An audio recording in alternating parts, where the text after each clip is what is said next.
খার্ক দ্বীপ দখল করলে ইরানের ওপর কী প্রভাব পড়বে? ইরানের তেল নিয়ন্ত্রণে নিলে বৈশ্বিক বাজারে কী পরিবর্তন আসবে? এই কৌশল কি যুদ্ধ দ্রুত শেষ করবে নাকি আরও বাড়াবে? অন্য দেশের তেল দখল করা কি আন্তর্জাতিক আইনের লঙ্ঘন? আপনারা দেখছেন টিভিএন 24 নিউজ নেটওয়ার্ক। সবশেষ আপডেটে স্বাগত জানাচ্ছি আমি মৌসুম ইসলাম। মধ্যপ্রাচ্যে চলমান ইরান যুদ্ধের মধ্যে ইরানের তেল সম্পদ দখলের ইঙ্গিত দিয়ে নতুন করে উত্তেজনা বাড়িয়েছেন প্রেসিডেন্ট ডোনাল্ড ট্রাম্প। সামরিক অভিযান ও কূটনৈতিক প্রচেষ্টা দুই দিকেই চাপ বাড়তে থাকায় পরিস্থিতি আরও জটিল হয়ে উঠছে। ফিনান্সিয়াল টাইমসকে দেওয়া এক সাক্ষাৎকারে ট্রাম্প জানান, ইরানের তেল নিয়ন্ত্রণে নেওয়াই তার পছন্দের কৌশল হতে পারে। তিনি ইঙ্গিত দেন, ইরানের প্রধান তেল রপ্তানি কেন্দ্র খার্ক দ্বীপ খুব সহজেই দখল করা সম্ভব। এই মন্তব্য সরাসরি যুদ্ধের নতুন ধাপ, অর্থনৈতিক অবকাঠামো দখলের সম্ভাবনা নিয়ে উদ্বেগ তৈরি করেছে। খার্ক দ্বীপ ইরানের তেল রপ্তানির কেন্দ্রবিন্দু।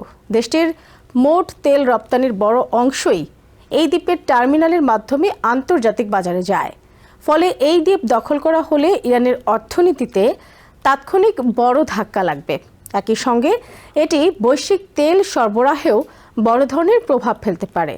ট্রাম্প বলেন, যুক্তরাষ্ট্রের সামনে এখনও অনেক সামরিক বিকল্প রয়েছে এবং প্রয়োজনে খার্ক দ্বীপে সেনা মোতায়েন করে কিছু সময়ের জন্য নিয়ন্ত্রণ নেওয়া হতে পারে। তিনি আরও দাবি করেন, ওই এলাকায় ইরানের প্রতিরক্ষা খুব শক্তিশালী নয় এবং যুক্তরাষ্ট্র চাইলে দ্রুত নিয়ন্ত্রণ নিতে সক্ষম হবে। তবে সামরিক বিশ্লেষকরা সতর্ক করেছেন, খার্ক দ্বীপ দখল করা যতটা সহজ মনে হচ্ছে, বাস্তবে তা ততটা নয়। এটি পারস্য উপসাগরের অত্যন্ত সংবেদনশীল এলাকায় অবস্থিত এবং সেখানে আক্রমণ চালালে ইরান পাল্টা হামলা হিসেবে হরমুজ প্রণালী সম্পূর্ণভাবে বন্ধ করে দিতে পারে। হরমুজ প্রণালী দিয়ে বিশ্বের প্রায় 20% তেল পরিবাহিত হয়। এটি বন্ধ হয়ে গেলে বৈশ্বিক জ্বালানি বাজারে বড় ধরনের সংকট দেখা দিতে পারে। ইতিমধ্যে তেলের দাম আবারও $100 ওপর উঠে গেছে, যা এই আশঙ্কাকেই আরও জোরদার করছে।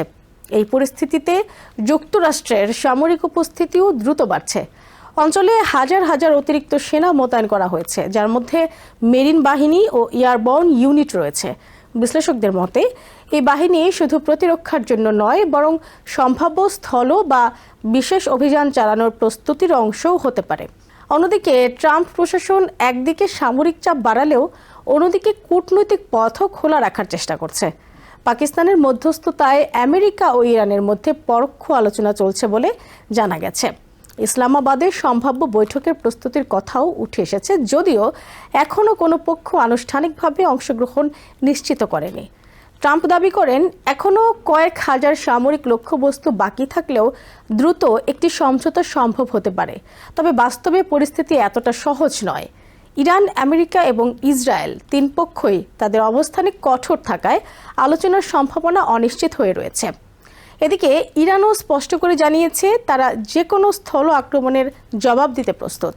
ইরানের ইসলামিক রেভলিউশনারি গার্ড কোর সতর্ক করে বলেছে, কোনো দখল বা আগ্রাসনের চেষ্টা হলে তার ফল হবে আক্রমণকারীদের জন্য অপমানজনক পরিণতি।